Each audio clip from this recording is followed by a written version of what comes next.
pas l'actualité, c'est l'expectatif de la Formule 1 et surtout le questionnement de la Formule 1. On va se poser une question aujourd'hui.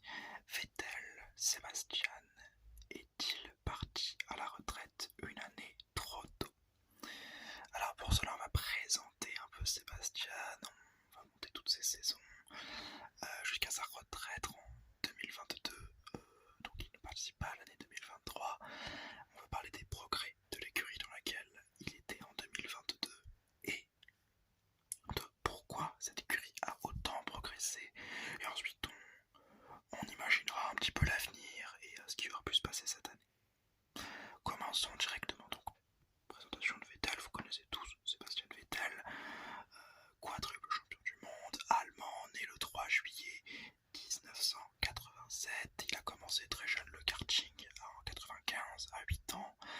En 2003, il arrive en Formule BMW et en 2004, il remporte la Formule de promotion, donc la BMW.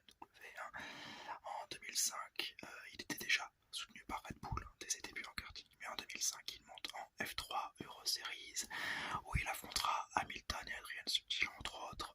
En 2006, il gagnera il finira deuxième de cette F3 derrière Di Resta et il sera nommé troisième pilote chez BMW Sauber. Une ascension très rapide pour le jeune pilote qui va même d'ailleurs rouler à Indianapolis après le crash de Kubica au Canada en 2007. Je vous avais fait une vidéo sur le Canada 2007 d'ailleurs, faudrait la regarder. Mais bon, il roulera à Indianapolis après le crash de Kubica car il n'a pas été déclaré apte à pouvoir rouler. Le pilote polonais, ce sera sa première apparition en Formule 1, Formule 1 qu'il ne quittera plus jusqu'à 2023 puisqu'il est directement pris chez Toro Rosso. Après sa première course chez BMW, il est engagé pour la fin de saison dans la filière Red Bull. Au début, la petite sœur, il va faire la fin de saison et en 2008, il va enquiller sur une saison entière où il battra son coéquipier Sébastien Bourdais et où il gagnera même une course exceptionnelle à Monza avec une voiture qui n'est pas faite pour gagner des courses, qui est faite pour jouer en midfield et encore. En 2009, il part chez la maison mère Red Bull et chez les Autrichiens, à part en 2009 où il sera battu par Button et sa Brown GP qui était beaucoup trop forte avec le double diffuseur. Il va oblitérer la concurrence, déjà son coéquipier Weber qui ne fera jamais face à lui à part en 2010. Et ben en 2010, 2011, 2012 et 2013 il gagnera quadruple champion du monde d'affilée et il va oblitérer d'abord son coéquipier mais la F1 en général où il battra son plus grand rival Fernando Alonso souvent dans des voitures sous-performantes par rapport à son niveau, qui réussira à lui tenir la dragée haute sans jamais le battre. Et ensuite, après les 4 titres remportés en 2014, il sera battu pour la première fois par un coéquipier, Daniel Ricciardo, nouveau pilote Red Bull, défaite qui entraînera son départ chez Ferrari. À Ferrari, il va remplacer Alonso, son rival qui lui fait partir chez McLaren, et il va bien rouler en 2015, 3 victoires sur la première saison, puis en 2016, une saison de moins bien, et de 2017 à 2019, il va vraiment jouer le titre face à un Hamilton qui sera toujours trop fort, qu'il n'arrivera jamais à battre, qui le titillera souvent, mais qui n'arrivera jamais à battre. En 2020, il trimballe sa monoplace et il se trimballe lui-même chez les rouges puisqu'il est nulle part et il se fait jeter comme un malpropre avant même le début de la saison. Saison dans laquelle il n'existera pas et où il signera chez Aston Martin, le nouveau constructeur qui remplace Racing Point. Aston Martin qui est d'ailleurs très content de son recrutement pour 2021 et lui qui est très content de quitter Ferrari pour, selon ses dires à l'époque, monter le projet Aston Martin. Ce projet Aston Martin durera 2 ans en 2021.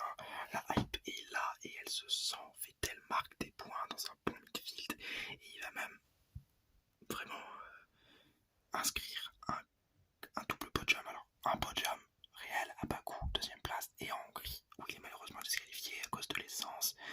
Mais bon,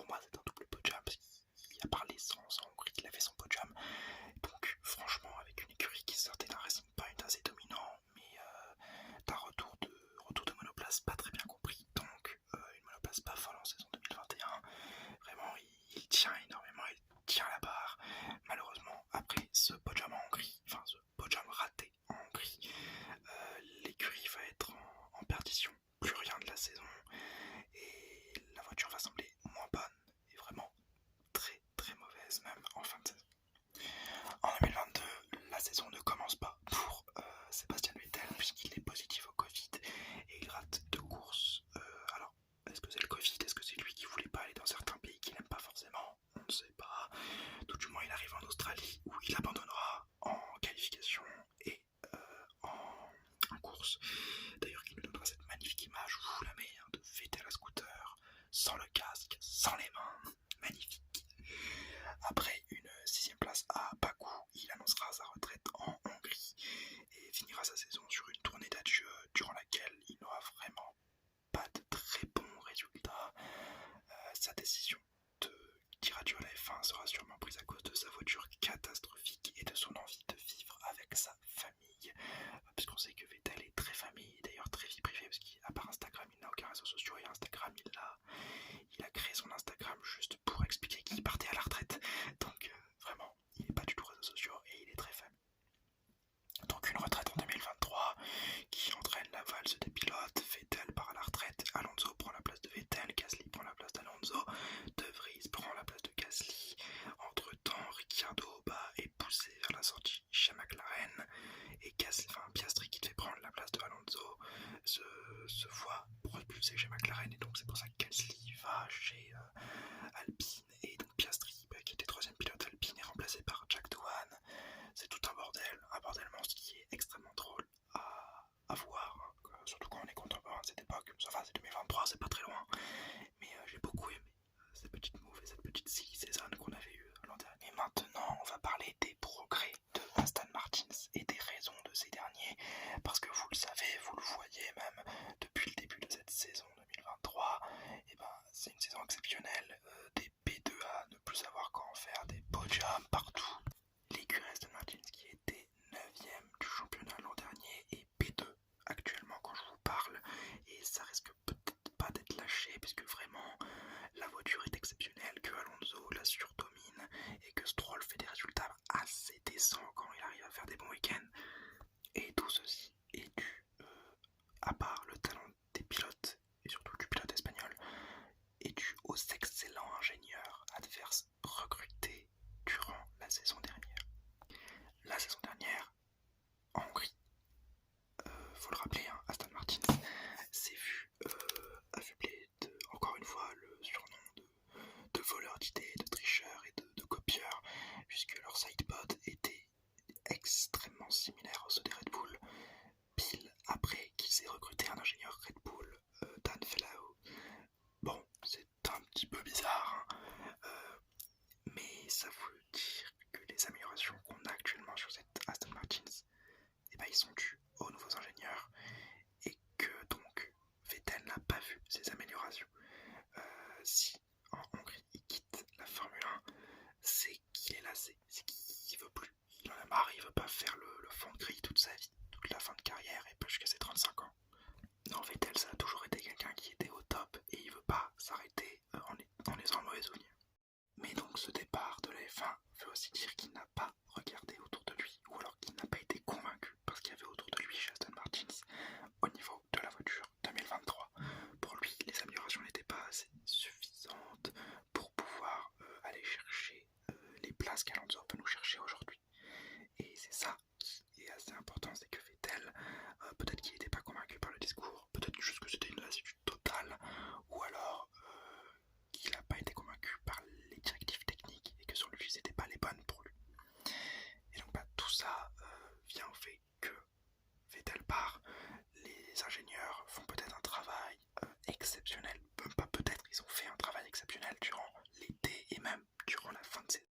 Et Vettel, ce travail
juste ça là. Je sais que beaucoup de gens y ont déjà pensé et beaucoup de gens se sont directement dit bah oui mais c'est pas possible parce que Stroll ne partira pas. Et vous avez raison les gens qui disent ça, malheureusement, mais vous avez raison. Ce qui est un peu triste parce qu'on aurait pu avoir probablement l'un des plus beaux duos de l'histoire de la Formule. Mais bon, rassurez-vous les fans de Vettel, maintenant on va parler du possible retour de l'Allemand en 2026. Alors, cette saison, on peut tous être d'accord sur le fait qu'il soit peut-être parti une saison trop tôt, qu'il aurait pu avoir une voiture exceptionnelle, qui lui aurait peut-être pu permettre de jouer le titre. Vu la gueule des Red Bull, peut-être pas le titre, mais au moins la P3 au championnat pilote. Maintenant, imaginons que Vettel, qui est un amoureux des voitures, tu peux pas passer autant de temps de ta vie en F1, acheter des F1, des vieilles F1, des voitures rétro, ça, sans vraiment aimer ton sport. Donc, aucun doute que Vettel est amoureux de ce sport. Est-ce que si en 2026, Audi ou Andretti propose un paquet pour Andretti, si c'est fait, hein, bien sûr, si c'est pas fait, ça va être compliqué, mais si il propose un paquet avec une voiture un tant soit peu compétitive, est-ce que vous pensez qu'il pourra retourner en F1 ? Moi, je vais vous donner mon avis. Je pense que non. Je pense que Vettel, il a beau être amoureux de ce sport, il a fait une croix dessus. Et qui n'est pas assez fou pour se laisser tenter par un projet qui a 20% de chance d'être réellement la voiture du siècle. Si c'est pas la voiture du siècle, quel est l'intérêt pour Vettel de revenir ? Donc, que ce soit Andretti ou Audi, je ne vois pas pourquoi Vettel reviendrait. Financièrement, il est déjà très bien. Humainement, il est parfait. Il est avec sa famille. Il vit sa meilleure vie, j'imagine. Politiquement parlant aussi, puisque Audi demande un pilote allemand, mais Vettel, il a aussi des convictions. Vous le savez, vous l'avez vu l'an dernier. Vettel, c'est probablement le pilote avec le plus de convictions de la grille avec Hamilton. Ils ont quand même, retourner en F1, ça va aussi un peu contre ses convictions. Alors, à part si en 2026 on trouve un truc novateur, on met des biocarburants à 100%, ce que j'adorerais qu'il se passe d'ailleurs, ou ce genre de choses, je vois pas pourquoi Vettel reviendrait sans garantie de projet sportif. Pour plus d'argent, pourquoi faire ? Il en a déjà énormément. Humainement, va retourner encore sur des circuits, perdre sa famille, ou perdre surtout le contact avec sa famille durant toute une année. Se focus à fond sur la F1 parce que Vettel c'est un passionné. Il est passionné, tu leur donnes un truc, ils se mettent à fond dedans, ils vont pas lâcher, ils sont trop contents. Donc vraiment, personnellement je n'imagine pas Vettel revenir en F1, excepté si c'est un projet exceptionnel et qu'on lui donne vraiment les garanties que c'est un projet exceptionnel. Mais à ce moment-là, est-ce que vous pensez que, imaginons Audi a un projet exceptionnel, voilà, on sait que c'est une voiture de fou. Est-ce que vous pensez que Audi va vraiment miser sur Sébastien Vettel, un trentenaire, alors qui pourrait essayer de peut-être prendre un pilote d'expérience déjà en F1 actuellement et prendre un jeune pilote d'une petite filière, voler un pilote à une jeune filière, parce que vous voyez les gens actuellement ils sont en mode ah oui mais jamais Audi n'a pas de pilote allemand en réserve et tout, ils en ont trop peu tout du moins. Mais est-ce que vous pensez qu'Audi en a quelque chose à foutre ? Est-ce que vous pensez sincèrement que demain vous proposez à Bierman, le pilote de la Ferrari Driver Academy, le petit anglais, vous dites hey Bierman, tu viens dans mon équipe de Formule 1. Est-ce que vous pensez que Bierman va refuser ? Est-ce que vous pensez que Bierman va se dire oh non, j'ai un contrat avec Ferrari, ils m'ont promis que dans 5 ans j'avais peut-être un baquet. Est-ce que vous pensez sincèrement qu'un jeune driver, excepté s'il y a une clause dans son contrat qui lui dit t'as pas le droit d'aller au parc que chez nous, et encore je suis même pas sûr que ça existe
fois cette saison en écrivant les vidéos, en les tournant et même en les regardant les courses. Pourquoi il n'y a pas Vettel? Vettel me manque. Si j'avais la même réaction l'an dernier avec Kimi Raikkonen, et ça va être ça à chaque départ.